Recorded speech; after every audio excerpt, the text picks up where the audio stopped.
Hello बच्चों and welcome to study with unique. मैं Subodh sir स्वागत करता हूँ आपका आप ही के पहले चैनल स्टडी विद यूनिक पर। बच्चों जैसा कि मैंने प्रॉमिस किया था मैं आपको वो लेक्चर लेके आया हूँ जो मैंने इसके पिछले लेक्चर में आपको बोला था। हेलो बच्चों and welcome to study with unique. मैं सुबोध सर स्वागत करता हूँ आपका आप ही के पहले चैनल स्टडी विद यूनिक पर। बच्चों जैसा कि मैंने आपको प्रॉमिस किया था पिछले लेक्चर में कि मैं आपको एक और जो थ्योरम है, ठीक है, जो कि एक्चुअली है तो थ्योरम लेकिन वो बताया नहीं गया टेक्स्ट बुक में, ना ही उसका कोई प्रूफ है, ठीक है। तो आप वेरीफाई करना चाहो तो पेज नंबर 153 पे सेकंड नंबर का उसमें एक दो पॉइंट दिए, उसमें से दूसरा पॉइंट है ये, ठीक है। तो यहाँ वेरीफाई लिखा गया इसलिए मेरे जो ब्रेन में थोड़ा स्ट्राइक कर गया कि भाई ये बोर्ड में आ सकता है या कहीं पूछा जा सकता है, ठीक है। तो इसीलिए आपको ये आना चाहिए। वैसे प्रूफ बहुत ही हलवा है इसका, लेकिन फिर भी बच्चे कभी कभी कंफ्यूज हो जाते हैं कि किस तरीके से करना है, क्योंकि प्रूफ ऐसी चीज होती है जिसमें थोड़ा बहुत मैनिपुलेशन चाहिए तब जाके वो आता है, डायरेक्टली नहीं आता है, ठीक है। क्वेश्चन कैसे हम धड़ाधड़ कर लेते हैं लेकिन इसमें नहीं होता है, इसमें थोड़ा मुश्किल जाता है, प्रूफ है ना, ठीक है। तो जनरली इस एरिया में बच्चे थोड़े वीक रहते हैं क्योंकि उन्हें लगता है गलत ना हो जाए। तो याद रखना बेटा, मैं इस वीडियो के स्टार्टिंग में बता दूं, प्रूफ कोई भी हो दुनिया का, मैथ्स में का या फिजिक्स में का, कोई भी, अब शुरू करो ना यार, शुरू करो, बीच में अटकोगे कोई बात नहीं, नया कॉन्सेप्ट सीख के लगा। प्रूफ में क्या होता है, हमें करते रहना है, कुछ नया आ जाएगा तब जाके आंसर आएगा। कौन सा, जब मैथमेटिशियंस बैठे तो एक दिन में प्रूफ बना लिया, बहुत से प्रूफ बनाने में कितना समय लग जाता है यार, तो वो छोड़ते नहीं, चालू रहना चाहिए, ठीक है। चलिए तो इसी मोटिवेशन के साथ शुरू करते हैं ये proof. In triangle ABC centroid जी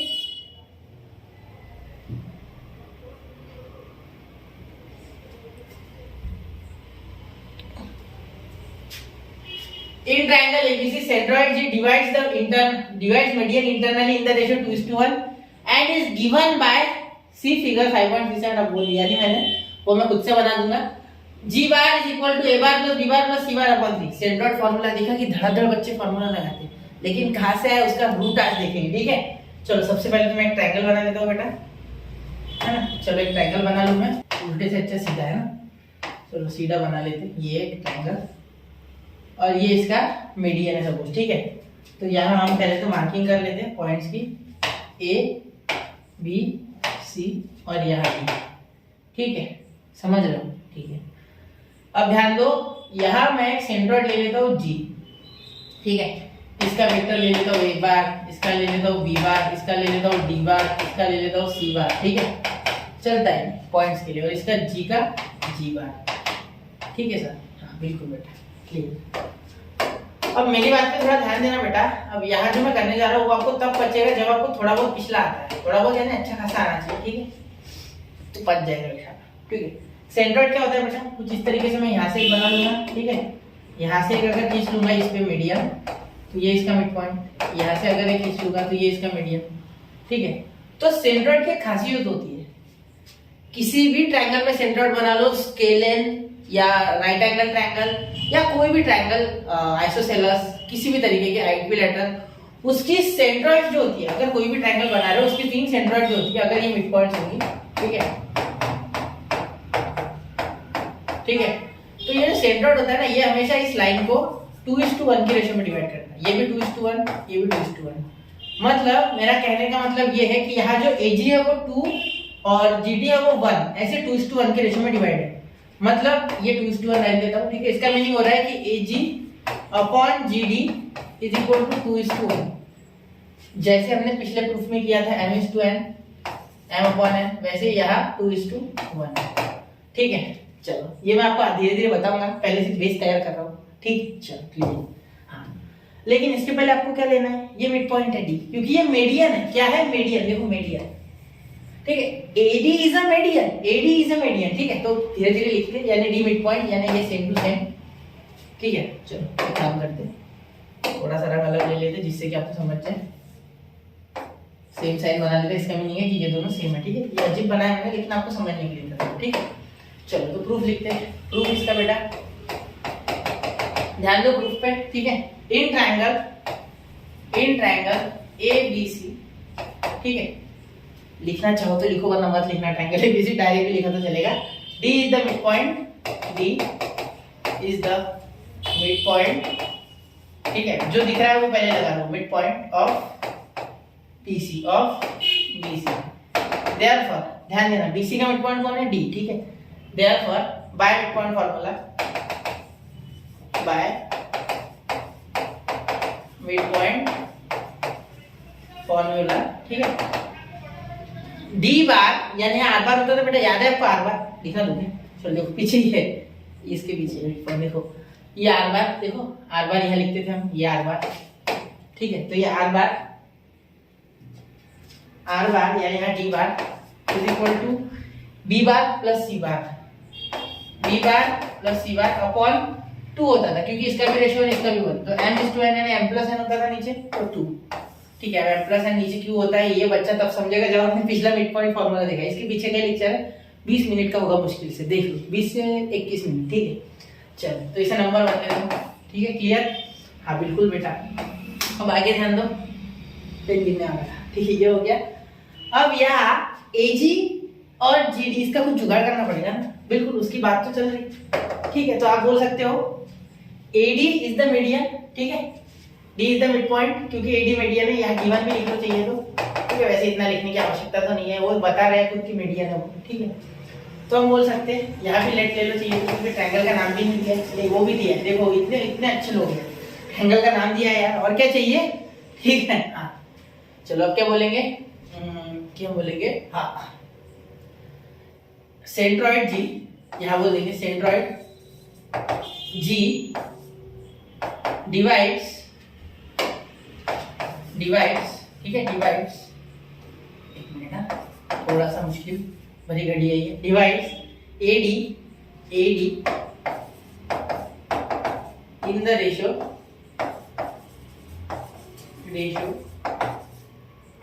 2:1, ठीक है, 2:1 हमेशा, हर एक सेंट्रॉइड, ठीक है।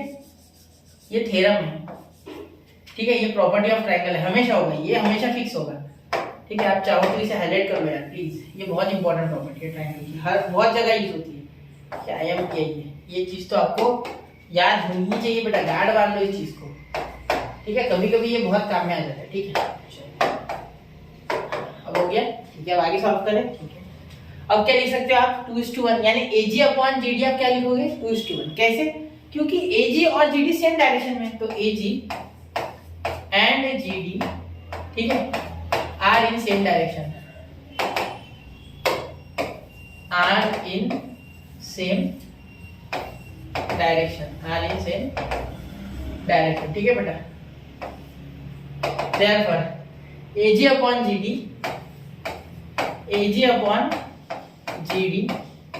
Is equal to m upon n, यानी यहाँ 2/1, m² होता है वैसे, यहाँ 2/1, बिल्कुल बेटा, ठीक है, क्लियर है ये बात? हाँ बिल्कुल, ठीक है। तो इतना क्यों लिख रहे हैं यार, हम डायरेक्टली सेक्शन फार्मूला लगाते ना, हमारे पास है ना, ठीक है, तो वो नहीं करते, मैं ज्यादा डीप में जा रहा था, इतनी जरूरत नहीं है, सेक्शन फार्मूला हमने अभी सीखा है, लगाओ, ठीक है। तो यहाँ बोल देंगे बाय सेक्शन फार्मूला,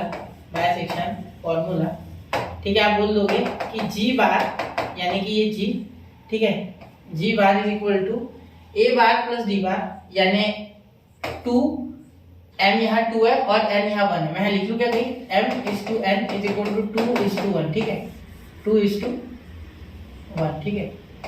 चलो क्लियर। हाँ अब ध्यान दो, जो 2 है इसके साथ D है, क्या है D, क्योंकि जो पहले होता है उसके साथ दूसरा आता है, एक मिनट बता रहा हूँ, देखो हर एक चीज का प्रूफ मिलेगा बेटा, टेंशन मत लो। देखो m R बार के साथ m होता है, m के साथ B बार, m के साथ दूसरा वाला, मतलब इसके साथ ये उल्टा होता है रिलेशन, ठीक है। चलो आपने 10वीं में भी देखा होगा कि mx2 था, my2 था, तो वो पहला था, इसीलिए यहाँ D बार, ठीक है, ये याद रखनी है सारी चीजें, D बार प्लस 1 बेटा A बार, बिल्कुल ठीक है, अपॉन 2 + 1, ठीक है। हाँ यहाँ G बार लिख दो, ठीक है, G bar is equal to 2D bar, तो D बार क्या है बेटा, B bar plus C bar upon 2, ठीक है, तो D बार हो जाएगा B bar plus C bar upon 2, ठीक है, और ये 2 बाहर प्लस A बार, ठीक है, अपॉन 2 + 1 3, ठीक है। मैं पहले सॉल्व कर लेता हूँ, फिर वो छोटा करके आपको और डिटेल में बताऊंगा। अब देखो ये 2 कैंसिल, ठीक है, तो क्या बचा, G bar is equal to B bar plus C bar plus A bar by 3, ठीक है। तो यहाँ लास्ट में आप क्या लिखोगे, कंक्लूजन, ध्यान देना मेरी बात पे, जो चाहिए था वैसे वो मिल गया हमें, ठीक है, फिर भी हमें और कर देते छोटा सा प्रयास हमारी तरफ से, ठीक है, एक कदम थ्योरम की ओर, ठीक है। चलो ये देखो, ये हो गया ना प्रूफ, वैसे ठीक है, फिर भी हम इसे अच्छे से लिखेंगे जैसे कि हमें दिया गया है जी बार ए बार बी बार सी बार एक सीक्वेंस में, तो प्लस में है, कहीं भी कोई भी लिख सकते हैं, ए बार plus B bar plus C bar by 3। तो लग गया बेटा 3 निशाने पे, बिल्कुल आपको आउट ऑफ मार्क्स मिलेंगे। अगर ये आता है तो एग्जाम में 3 मार्क्स के लिए आएगा कम से कम, और 3 मार्क्स आता है तो ठीक है, मुझे लगा आएगा, मैंने ले लिया, ठीक है, कोई दिक्कत नहीं। सीख लो एक बार, #IMP कर लो, लिख लो, क्या होता है। नॉलेज ज्यादा हो तो अच्छी बात, इंजीनियरिंग में वैसे भी वापस आएगा, ठीक है। चलिए नोट कीजिए बेटा इसे, 1 2 एंड 3, ठीक है बेटा। तो यहाँ ये थ्योरम मैंने आपको जितना हो सकता था उतना डिटेल में पिछले थ्योरम के साथ लिंक कर करके बताया है, ठीक है। तो आपका काम सिर्फ है कॉपी में नोट करो और प्रैक्टिस करो, बाकी क्या है। तो पढ़ते रहे बच्चों, आगे बढ़ते रहे, स्टडी टीवी के साथ बने रहे, नई चीजें सीखते रहे, कहीं से भी सीखे उसमें कोई लेना देना नहीं। यहाँ से सीखो, किसी और से सीखो, बुक से सीखो, बुक्स को बेस्ट फ्रेंड बनाओ। जय हिंद, जय भारत।